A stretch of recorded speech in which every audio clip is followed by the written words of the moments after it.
தேனி மாவட்டம் சங்கராபுரம் பகுதியில் உள்ள மதுபான கடையை சிலர் மதுபோதையில் சூறையாடிய காட்சிகள் வெளியாகி பரபரப்பை ஏற்படுத்தியுள்ளது.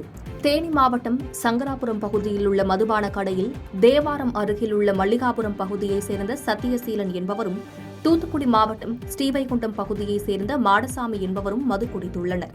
கடையில் தின்பண்டங்களையும் வாங்கி சாப்பிட்டுள்ளனர். பின்னர் போதையில் அரசு மதுபான கடையில் உள்ள பார்களில் சுகாதாரமற்ற உணவுகள் வழங்கப்படுவது குறித்து அந்த கடையில் பணிபுரியும் அருண் பாண்டியிடம் வாக்குவாதத்தில் ஈடுபட்டனர்.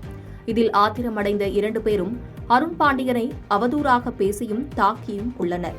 பின்னர் போதையில் கடையில் உள்ள மது பாட்டில்களை எடுத்து வீசியும் சுற்றி அமைக்கப்பட்டுள்ள தகர செட்டுகளை அடித்தும் நொறுக்கியுள்ளனர்.